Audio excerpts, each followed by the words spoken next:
Hi guys, it's Tessie at Anchorly. Welcome back to our Excel Beginners series. Today we'll be looking at named range. This is named range. This is the process of assigning a symbolic name to a cell, a range of cells.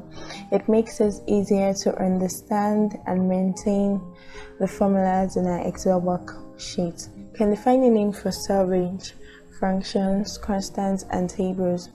So once we are able to adapt the use of names in our Excel workbook, it makes it easier to update or and manage these names in our Excel worksheet. So like we can see in the data sets we have in our Excel worksheet, we have several columns and rows in our Excel worksheet. So we'll be assigning names to each of the columns in our Excel worksheet. Let's see how we can name a particular column in our data set if we don't want to eventually use all the information we have from our data set. So to name a particular field, first of all, you select the range you want to name, including the rows and the column labels.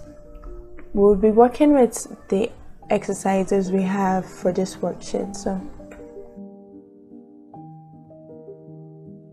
And you can see the question is saying determine the quantity sold using named range. So it's saying sum of the quantity sold using the named range. So for us to do this, we'll go to the quantity column, and you can see we have quantity here. So what are we going to do? How do we name this range? Oh, you're wondering, it's already named.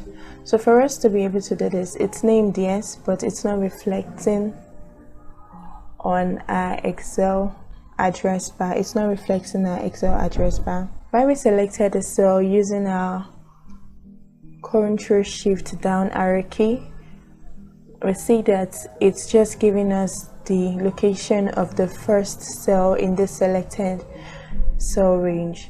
So for us to be able to name this particular column, regardless of the column having a title of its own, which is not recognized in our Excel worksheet, we come to the first cell and then we use a Ctrl+Shift-down arrow key to select the ranges of the cell, and then we name. So how do we name this particular range of cell? We come to the address bar and we edit the name. So change it to the name we want this particular column. You know, a column is also called a field. This particular field to be identified with, so it's quantity, and then enter. And then by the time you select this range of cell to reconfirm if this worked, you would see it has been changed from the cell address to the name we replaced it with. Remember, a named range is a symbolic name assigned to a cell, a range of cells. So from this we will be able to calculate the quantity sold. So let's do this. To do this, remember to use the sum function in our Excel, we click on the equals to sign and then type in the sum. You can use your tab to select. The number one is what the number you want to. Remember, we've named the range of cells. It's not just the cell we want to sum. We have a range of cells we want to sum, and we titled that range of cell quantity. So by the time we impute quantity, you can see it comes out already. This is the unique identifier of that particular range of cell. So we highlight on it using the tab, and then we close our bracket. And by the time we click equals to, we can see that we've gotten our values.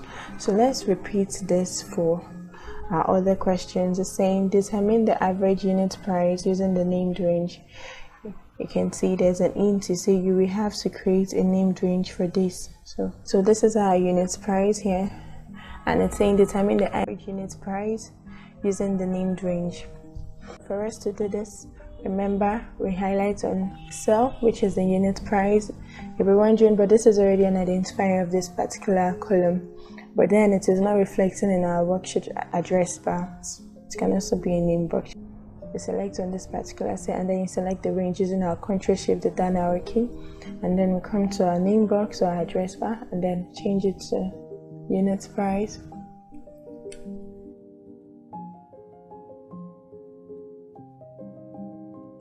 Mind you, in our address bar, you cannot use a space in the address bar, because when you try to use the space in the address bar, let's try this. You see, we get an error message saying you must enter a valid reference you want to go to, or type a valid name for your selection. So you can use space in your address bar. You can use a full stop, underscore, you can use a dash sign or any other sign, as long as it gives proper information about the particular cell or ranges of cell you're trying to assign a symbolic name to.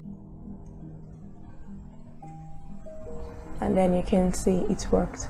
So for us to be able to calculate our average unit price, equals to type in your average, and you see, select it and use your tab. Click on the tab, you get the average. You're asking for number one, what is the cell or the range of cell you want to calculate the average from. Remember, we titled our range of cell unit price. It shows already because the Excel has been built to be recognized. Any column, a symbolic name has been assigned to by carrying out your mathematical operations in your Excel worksheet. So we close the bracket and then we click enter. You can see the average unit price is 7. And then the last question is saying find out the total revenue. So first of all, we have to name our revenue columns. For us to do this, remember, just like what we've been doing, the control shift, the down arrow key, we come to our address or name box and change it to revenue. Click enter, and then we'll go back to our question. When you say the total is also sum, so sum, and then revenue. You can see, choose a tab and then close your bracket. Thank you. This is how you can use your name with range. Thanks for watching. Bye.